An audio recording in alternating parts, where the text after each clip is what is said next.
y'all? Marvin here from Blacktop Banter.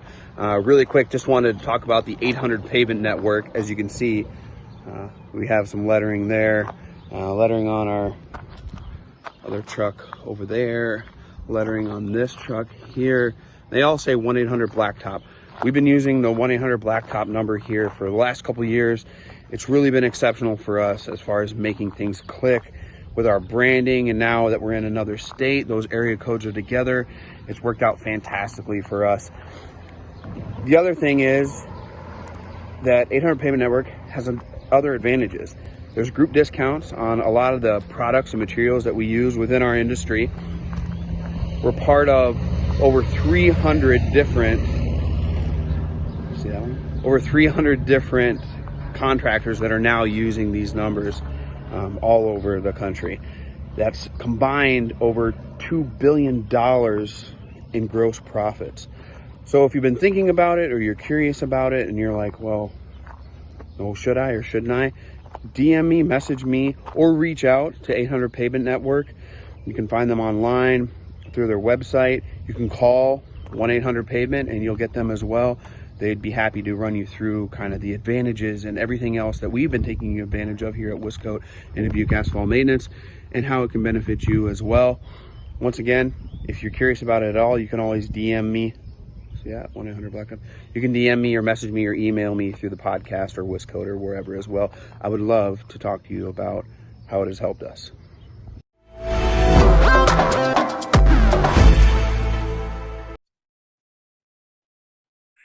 Hey everybody, welcome back. It's another episode of Blacktop Banter. And if I'm doing these sequentially, which I kind of got away from a little bit, this would be episode 78.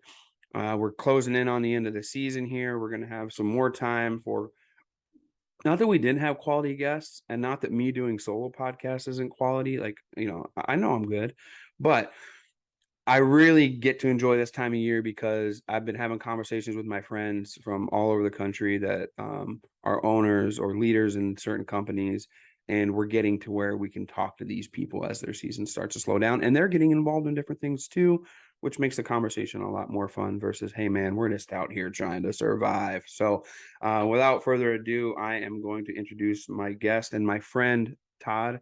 Todd, you want to introduce yourself and kind of let everybody know where you're at, where you're from, what you do? Yeah, absolutely. I'm Todd Eichholz, owner and CEO of A&A Paving out of the suburbs of Chicago. Yeah, and Todd hunts A lot. a lot. You can tell, and there's stuff. Yeah. Yeah, I recently spoke with Jim Bebo, who's up in Minneapolis, Minnesota area, and he's like, Marvin, when the leaves turn, you ain't gonna find me till Christmas. He's like, I'm gone. He's like, that's all I want to do. We had a So, staff meeting on Friday. We go through PTO, who's out, so there's no confusion or surprises. Like guys, deer season starts in 9 days, so I'll see you in like February. yeah, yeah. RV's ready, property's ready. Got some buddies that we're gonna be for the opener and see what we can do this year. It's crazy because when I speak to people in the South, that are my friends and stuff this time of year, and I tell them that when I was in school, there were kids that were gone for like a week, right? Or they would just take a day off until they got their deer or whatever they were hunting during hunting season. They're like, "Are you serious?" I'm like, "Yeah, I'm serious." Like, you knew, like, when they were gone, that's what they were doing. Like, they're out hunting, and they would tell teachers and everything, be like, "Can't come to school this week. I got to hunt." And I'm like, "Oh, all right." I kind of miss those days a little bit because also that would happen with these farm kids, right? Like they would either show up at like 10 or 11. They're like, "Oh, we had a cow was calving. Like I couldn't come in." I'm like, man, those were the days. Like that's where priorities ranked, right? We need to be primal and eat, but also we need to make sure we take care of business. And then we can go ahead and learn about what we need to learn about as far as school and stuff. So yeah, it's a neat thing. And speaking about learning, right? You and I, we've been connected now for a number of years here, and a lot of times it's on social media. You and I will see posts, or we'll do whatever, and we'll comment on these posts, especially when they're high quality. But I've spoke at MPE and taught some stuff, and you have as well. You want to kind of go over that real quick? I know last year we only got to see each other for a moment in passing because you're like, I got to go teach class. Yeah, so I'm on the educational advisory board for NPE, have been for a bunch of years now. So we kind of, all the class submissions come in, we kind of set some of the topics and we approve the classes and figure out which type of classes we want to teach. This year, really exciting at NPE is um, there's a change in leadership, and there's more excitement and more energy behind NPE ever. A lot of new ideas and a lot of new ways of shaking this up so that we can not just rinse and repeat what's been going on for the past 20, 25 years. NPE is going to take a shift and really grow and really bring more value and content to everybody. So this year, the board, we kind of sat down and said, in the past, everybody submits classes that they want to teach, and we're kind of at the mercy of what the submissions were. What if we got strategic and said, here's the 5, 6, 7, 8 things that have to be taught. Let's send that out to people and say, these are the classes and topics that we need taught. Submit your ideas towards this, and then we can pick the best speaker, best class, best topic towards that. And then you can also submit your original ideas of what you're expert in, what your expertise is. So we get the best of both worlds of the things that we have to learn. So if I have to learn, you have to learn. Everybody, whether you're 1 million or 50 million, there's stuff we have to learn. Yeah. And then get the best person for that. So that's really exciting what's coming. Yeah, we were kind of two ships in the night last year. I would see it kind of wave and go do our thing, but taught Yeah. some cool classes with Matt Slauson from Paradise, Asphalt. Stud. Yeah, we taught a class, kind of the difference of buying internally versus externally. We both bought our companies and grew them. So we're kind of showing some of the emotions that go through that with, somebody who's maybe the founder, has been doing this for 50 years, younger kid coming in, wanting to change everything and grow, and kind of how they can kind of do this. Yep, that's true. It was a cool class. We enjoyed that this year. As part of NPE wanting to expand things, like we talk about pavement, but we don't really ever do anything with concrete. How Right. do how does somebody that wants to maybe expand into concrete, where do they start? How do they learn? How I do they like do that it? idea. Yeah, I So like. we did that about 2.5, 3 years ago. We had been subcontracting all our concrete and finally said we need to pull the trigger on our own concrete division. We've got the guys that know how to do it. Yep. We've got a waiting list. We're very blessed. We got a waiting list of guys that want to come work at A&A just because of the way we treat them and how much we value them. So we Culture. yeah, it's all Great culture. culture. People first. And our kind of tagline is pavers putting people first. I like that. So we've got the guys, but we didn't know how to estimate and we didn't really know how to sell it. So we launched a concrete division, very small, baby steps, fire bullets and fire cannons. And it's been growing. We're 5 times bigger than what we did last year in concrete. So I'm like, I'm not a great teacher, not a great speaker, but I've been there, done that, made a lot of mistakes that cost me some money, but maybe I can help somebody not do that. Well, you don't got anything to worry about. It's not like we're great listeners in this industry either, right? So, I mean, if you got somebody who's not a great speaker, they're speaking to not great listeners, all that has to happen is that the aha moment happens, right? So if it takes an hour during a class and you have a 1 minute of aha, you're in good shape.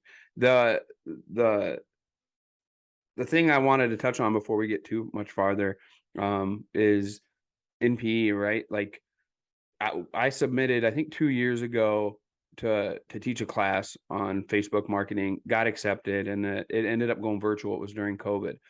All I did was resubmit that, and then I didn't hear anything back. Well, then I got some friends that did get it, and I'm like yes, I'm so grateful that like for me to be able to know that they're super sharp in what they do, and I don't have to combine all that into one, but we can pick that apart and everybody can show it ideally.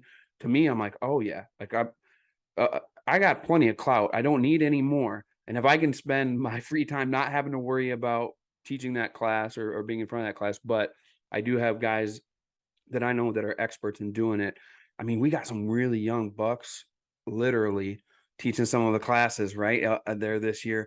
And like, I'm so hyped for that because it's been 10 years now or better that I've been doing this.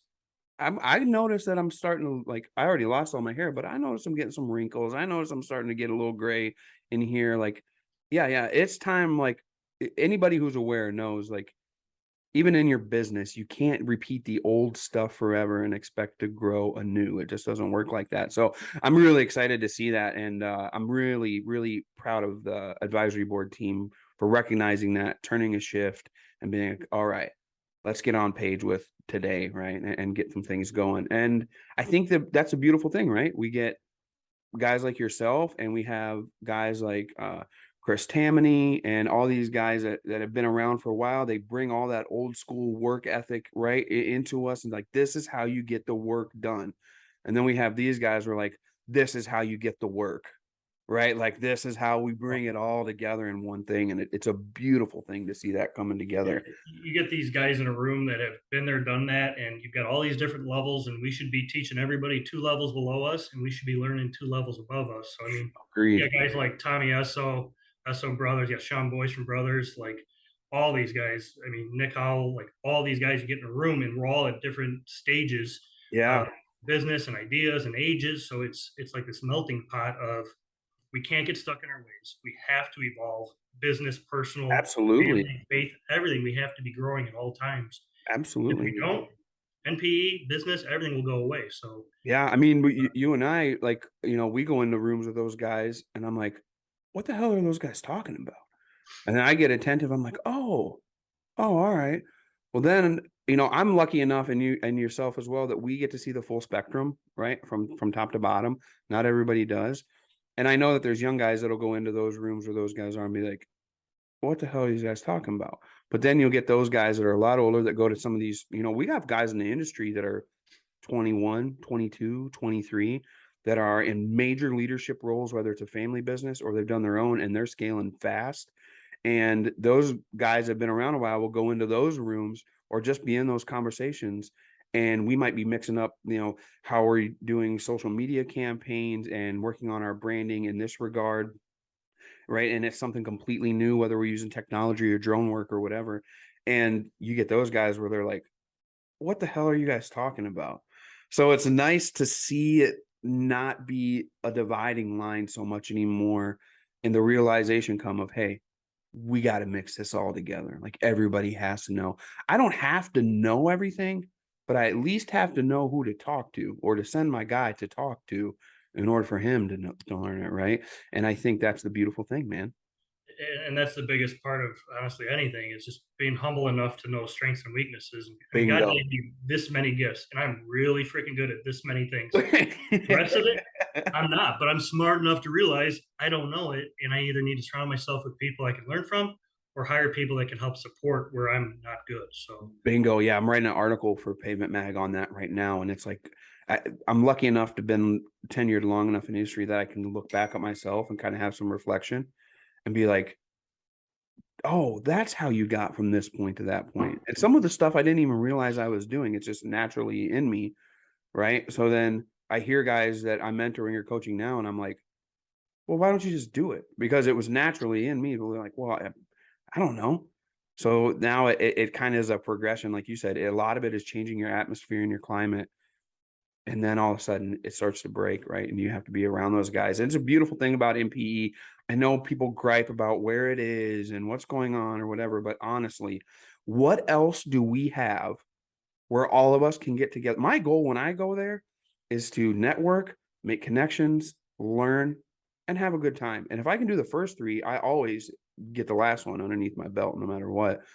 That's the whole goal of when we go there. And that has happened every single time, no matter where we've been, what's been going on, but every time we've been there. So I'm excited for it. I'm excited to see it. Tell us a little bit about, we could talk about MPE forever. I know you and I can. I'm so grateful that we have that in our industry, but um tell us a little bit about A&A, right? You got into the concrete side. What's been all going on there? I seen a sweet video of you guys having a family picnic, right, for the whole A&A family. Tell us what happened this summer. yeah, so we always have a really cool. We know how to party. We got T-shirt, pave hard, play hard. It's truly what we do. I mean, we bust our butt, but we know how to have a good time every single month. Big parties, a couple times a year.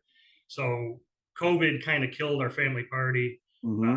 It's a big A&A family picnic. We have fire truck come shooting water everybody. We have a striping contest for all the kids, so they're learning Oh how to yeah. stripe. Yes, I think I seen the video. There's, Yeah. and they were out. One of my good friends, Warren. Warren Johnson. He said he calls it the Penguin Walk. Yep. There was a drone video of someone. They were straight up penguin walking, like they Oh, didn't wow. want to mess it up at all. But yeah, that's cool. That's cool. I seen that, and I seen two skid steers full of drinks. Right, Yep. skid steers had ice in them, water in them. That's where the drinks were up to the garage doors with the buckets up. So you guys know how to do it. Yeah. I think we had 130 people Really? between all the families come. It was just amazing, and it keeps growing. And then what's changed since I took over the company, I think it's 8 years ago, is what we're calling our little pavers, so little kids. So this company, 60 A&A is 62 years old. We operate like a brand new 62-year-old company, but there's been an evolution and shift in age of our workforce, technology, everything. We flipped this thing upside down, and company parties went from everybody probably north of 50, 55 to we had like 35, 40 kids under 8 in front of a six wheel. It was just so exciting. And it's like, yes, like the next generation, Family. come see what mom and dad do. Be proud that mom and dad are in the trades because Mm-hmm. they work their butt off and they make a lot of money and they have a really good living. Be Yeah. proud of it. So the whole trade revolution of, making sure these kids are proud of what mom and dad do Yeah. because they provide a hell of a life for their kids. And they get interested. To be honest with you, like they get interested. Like when I took Eli, right? My Eli and Liz are 11 and 13 now. Just in the last year, I've seen their interest spike in what I do a lot. And now I have to make sure that I'm doing everything I should be doing the right way and making sure I'm watching my P's and Q's with everything. But it gets them interested. To be honest with you, they're making a good living. They're providing, and teenagers and young kids start to think about that kind of stuff. If they get to see that and get to see what a pleasant working environment should be, right, and what a pleasant company would be to work for, or maybe they get interested and start their own, and then maybe they buy A&A from Todd one day. Who knows? But that's what we're supposed to be doing. We're supposed to be stewarding our industry in that way versus the old way. I can, that's something to be proud of. The fact that we got kids out there having a striping contest. That's what I actually feel like. If I had all my guys try to do it, it would be like kids doing a striping contest. But yeah, I mean, to be able to see that and to see what you guys do, and to know that that's the culture. We all emphasize and say culture easily, but when it's a focused thing that you really focus on and it shows through, man, what a difference it makes in your team there at A&A. When I go on LinkedIn and look at A&A, I see everybody that works there, and dude, they're super happy and proud to work there. Yeah. I truly feel God put me on this planet to help lead people beyond any expectation that they ever had for their life.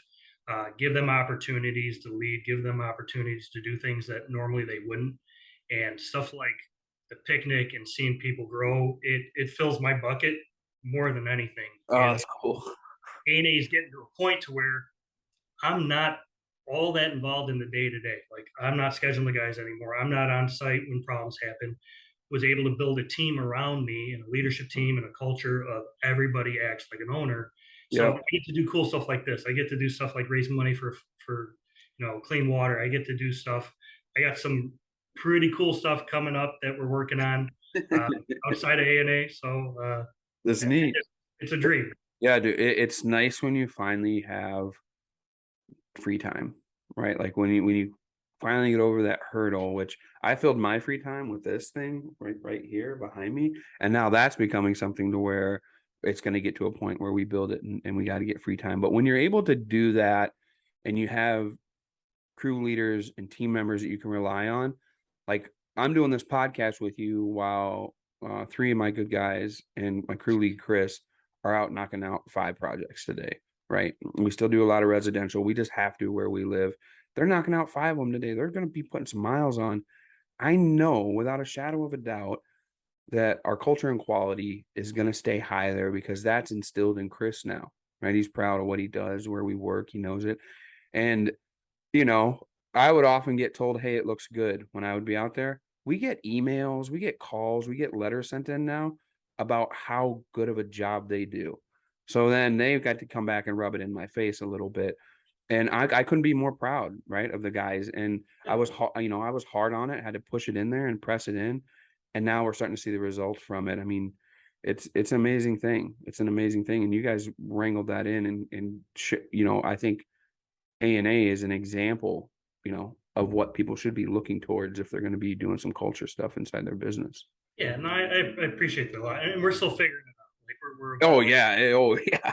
tinkering, but like when you just use the lens of your culture, and I mean, our values are serve, grow, impact, and Yep. that can be so many different ways. We want to serve our clients, we want to serve our employees and team members, we want to serve our community. The impact we want to make is on our team members' lives in the community and throughout the world. And Yeah. that world piece can be kind of scary when you throw that up. That we want to impact the world, Yeah. uh, and there's ways to do that. Right. And whether it's large or small, could be whether you host a podcast and you're giving some positive advice and information and just being there right when people need it, or you could be running your butt off and doing something for World Vision. Let's touch on that a little bit. The fundraiser, I seen it come across there. And I know just, this is just my observation is Todd is an introvert extrovert. Like some of it's like, hey, I don't, I'm good. And then other part of it is like, well, something needs to be said. So I'll be the guy to say it and do it. To see you put this out there and be like, hey, I want to raise money for this. And I was lucky enough to catch it early on. So I felt like I was making a Very huge, first, yeah, first donation, yeah, man. started So the whole thing. yeah, so I'll take credit, I guess. Dude, I have no problem taking credit and clout, but I had to been the spark that got it going. Wink, wink. Um, Dude, to see you do this and to take this on, and represent, I think for me, you represent our industry and the way things have changed.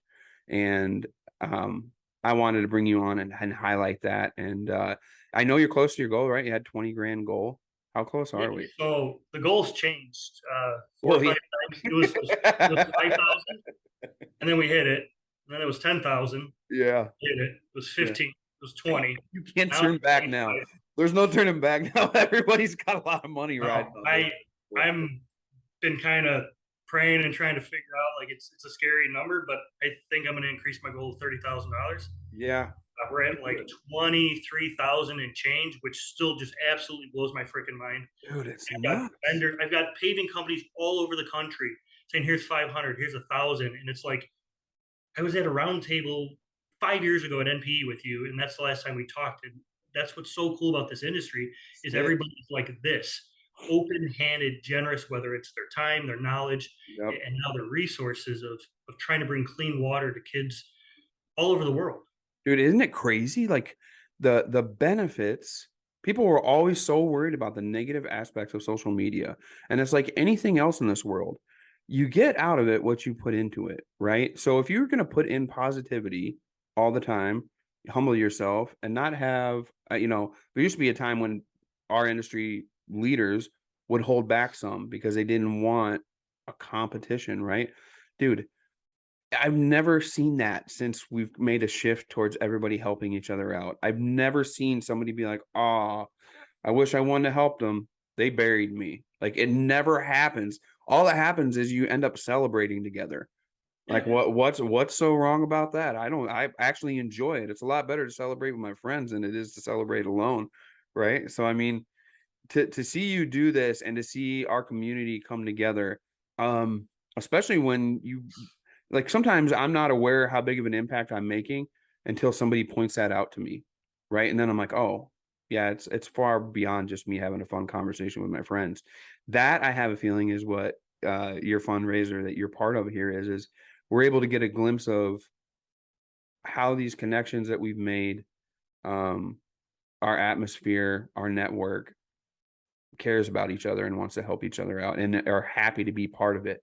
It feels good, to be honest with you. It feels good to have a representative doing what you're doing. We're bringing a lot of, just by me donating a little bit of money and you putting in the legwork, which I'm always happy to do. We're bringing some clean water to people, man. yeah. So last year, I ran my first mile in 20 plus years since high school. Was never really like stud athlete in high school. I played volleyball, but never track, nothing. Right.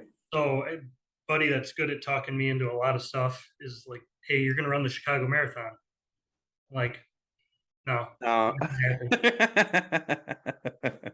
He talked me into it. So I said, I'll commit to training, and ran a mile and thought I was going to die. yeah. And then we got a whole training plan, went through all of last season training, and I blew out my knee on Yeah. a 15-mile training run. Like Yeah. 6 weeks before the marathon. Was just Man. crushed because it's the hardest I've ever worked at something like this, something that I'm just not good at. I'm not a natural runner, and was just defeated. And then, the rest of the year didn't go really well. My brother passed away in November. Just all this heavy stuff, and I just started rehabbing my knee and kind of spent 6 months trying to get back in shape, and then just said I'm going to commit to this again. And I crushed the 15 miler that took me out last year. I did a 20-mile training run last Saturday. I did 10 miles before that, and it's like, what the heck happened? I'm a runner now. Like, how did this happen? So raising money through Team World Vision, $50 brings clean water to a kid Yeah. forever. It's not like we're giving a bunch of bottled water. They drill wells. They bring clean water. These kids have to walk like a 6K. They have to Yeah. walk 4 or 5 miles to get clean water every single day. So World Vision is the largest humanitarian aid that brings clean water anywhere that's non-governmental. Oh, really? They are huge, huge in what they do, in the heart for bringing this. And one of the things that God gifted me with is a really good network, like an unbelievable network. So I said, I'll try and raise $5,000. That seems like impossible, $50 at a time. And now I'm pushing $23,000. I'm getting the miles in. The race is October 9th. Okay. So we're tapering down miles now, trying to recover before that. But I've got about $7,000 that I need to raise, and But we can do it. I felt the same way before every level that we went. I'm like, how am I going to do it? There's only one way I'm going to do it is God's going to find a way. So Yeah.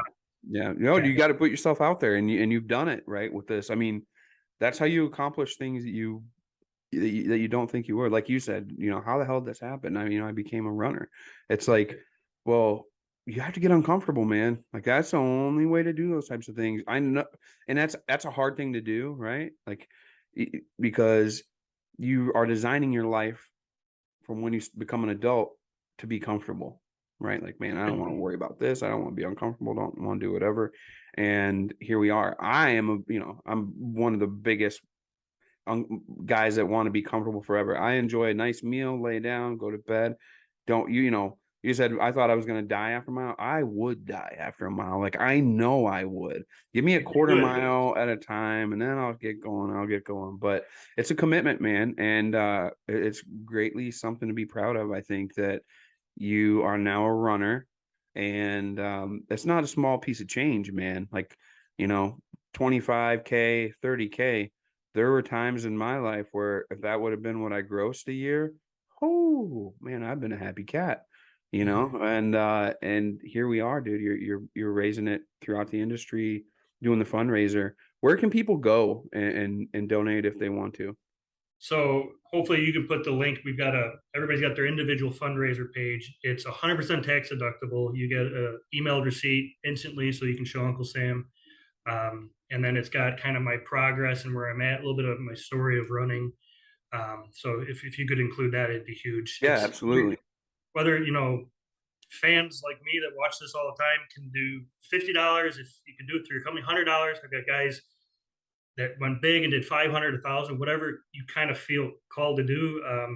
Has nothing to do with me. I'm never even going to meet a kid that we're helping, which is kind of the coolest part. Is this is totally just helping others and never getting anything out of it. So yeah, if anyone could help, I need it. These kids need it way more than anything else. So, but kind of go back to your point of becoming a runner, your podcast, everything else. It's just continually doing the small things, the right things over and over and over, and they build up. And suddenly you look and you've got a monster podcast. Yeah. Your interviewing has gotten phenomenal. Oh, thank you. You've done the same thing, the right things over and over. It's not like you just wake up one day and say, I'm going to run 26.2 miles.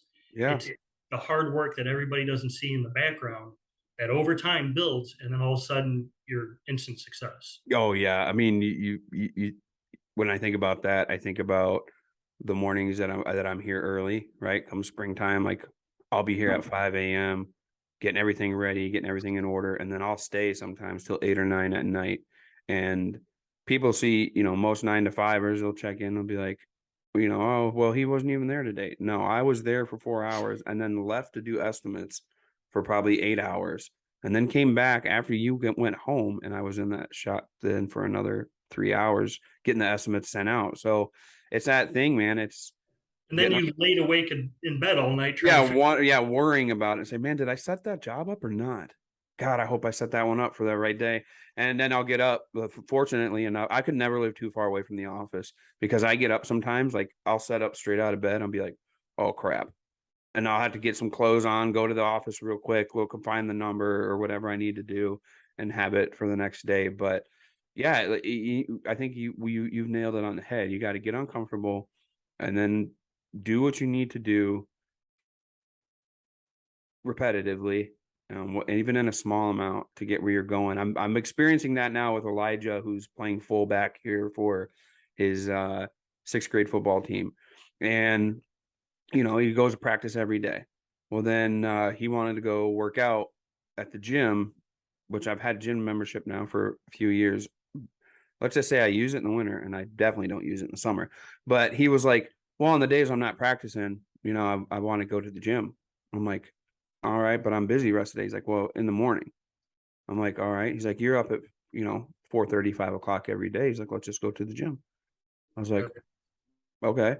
So repetitively every day that he hasn't had practice, and now I'm starting to do it on the days that he does have practice. I'll just go by myself, get up and go. I'm starting to see that changes right in my body and keeping track of where we're lifting and what we're doing. We're both starting to see progress. And it's literally, I get up every day to improve my business, right? Which essentially improves my top line, which improves my life. And I devote 8 or 12 hours to that. You tell me that I can't devote 2 hours to another main essential part that you're trying to build and grow: your time, your body, your health. So I need to stay on that track. And luckily I got a little stud that's like pulling at my shirt. Hey, we got to go. I mean, you need sweat dripping off your chin 5 days a week. Yeah. Not One just way what or it another. does for your body, but how it clears up your mind and the clarity it brings. It's not just about sweating and getting in shape. It does so much more. No, It dude, by the time I get to the office, I'm kind of tired. So I'm thinking clear. When I'm up and going and just popped out of bed, have a coffee and get here, my mind's 1,000 different ways. And I'm like, I know I'm going to forget something because I'm just way too focused. Like you said, getting some dripping off you, the clarity you get here, it's worth it just for that. Yeah, I mean, I got a bunch of buddies that are all training same program for Team World Vision. This is my marathon jersey I'm wearing. But yeah, I mean, we did a 7 or 8 mile run before work, and I was like, that's gonna be brutal. I had the best day ever.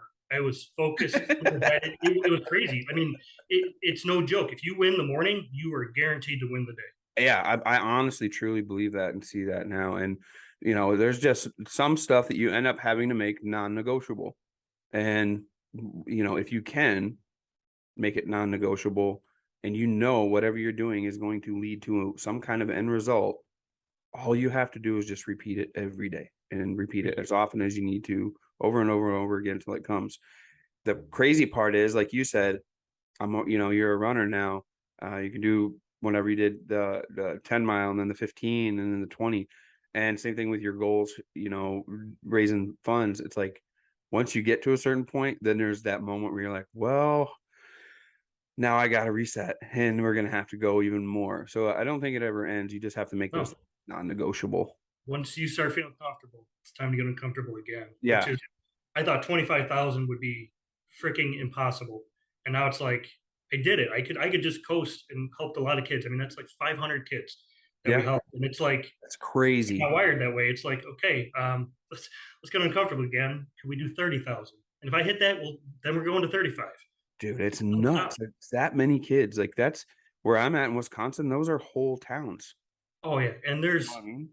there are 800 kids throughout the whole entire world under the age of 5 that die every single day because of the effects of dehydration and contaminated water. Every day. every day, all over the world. It's crazy, man. To think that You can make a there's dent in that. minds. Yeah, I mean, there's A minds, dent. there's spirits, there's hearts. Like those are people.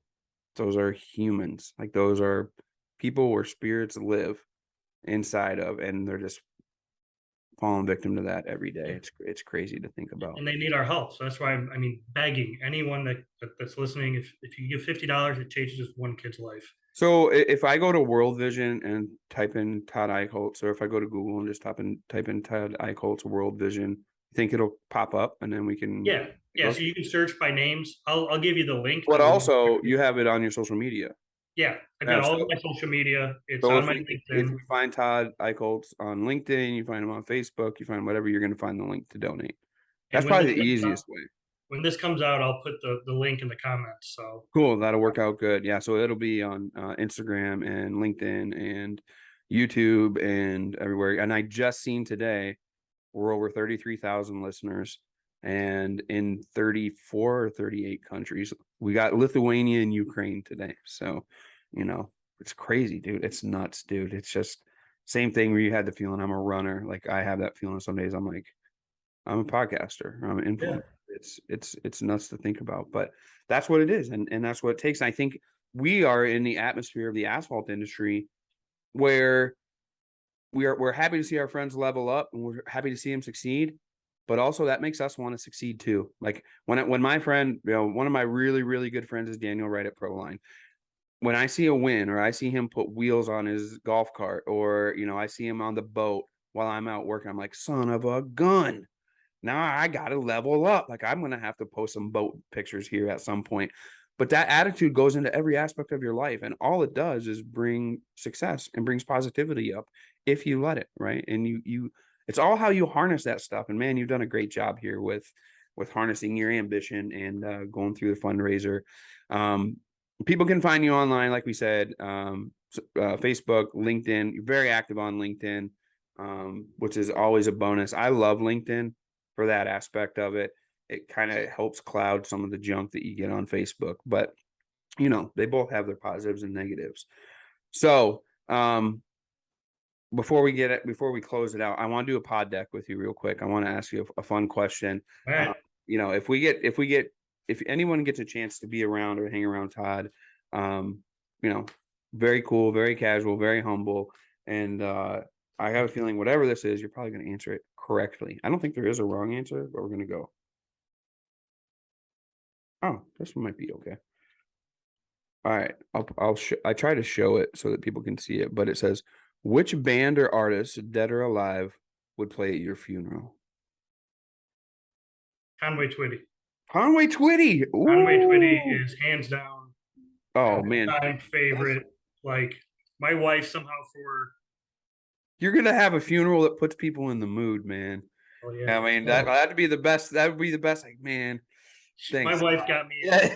somehow found online at a like memorabilia store Yeah. in and Loretta Lynn's autograph.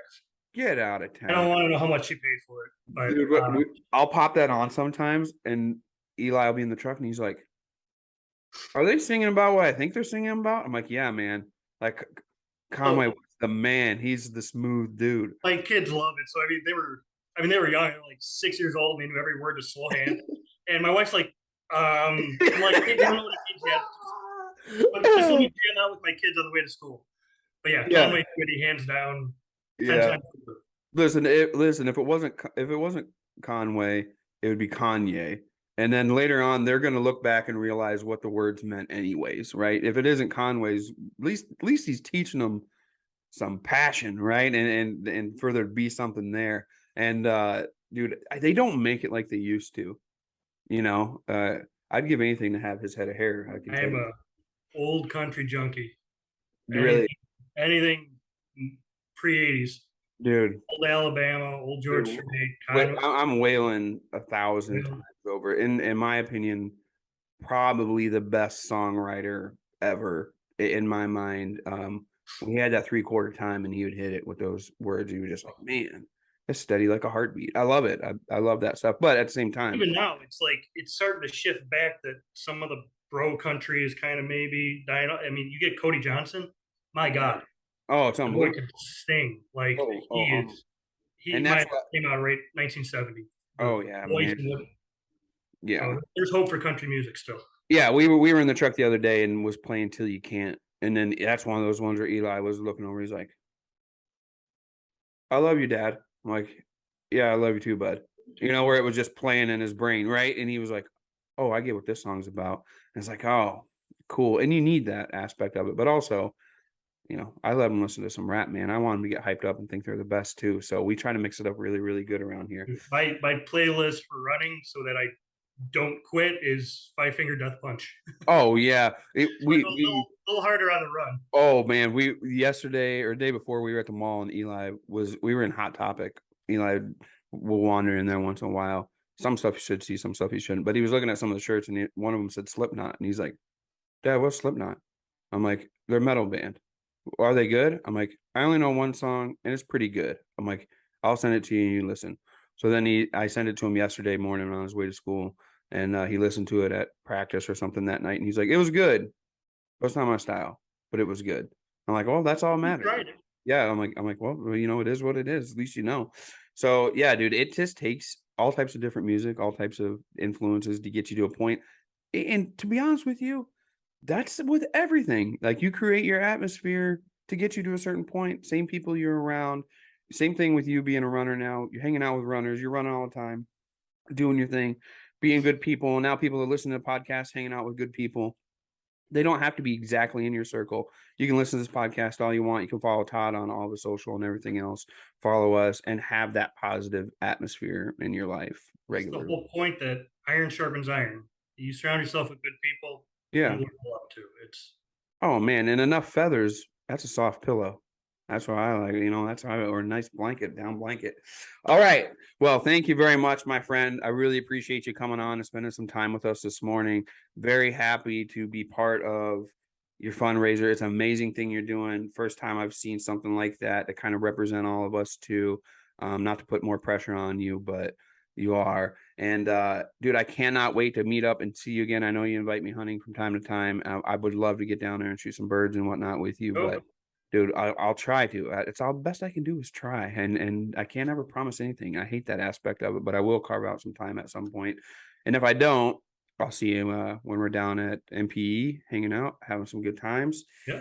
All righty. For myself, Todd, you got one piece of advice? Let's give one piece of advice to somebody before we go, before I close it out. That would just be a general piece of advice, probably for people that are, in business or doing whatever, but maybe for somebody that just wants to do something and they're scared to get uncomfortable. I think just always staying humble and just being smart enough to realize you don't know it all, and that's okay. But being hungry enough to try and learn it and surround yourself with people that know it, but then help others. Cool, Always man. help others. Man, I appreciate that. And it's a great piece of advice. I think that's what's got us to where we are so far. And I like where we are. So I do too. yeah, we'll take it there. All right. For myself and for Todd Eichholz at A&A Paving.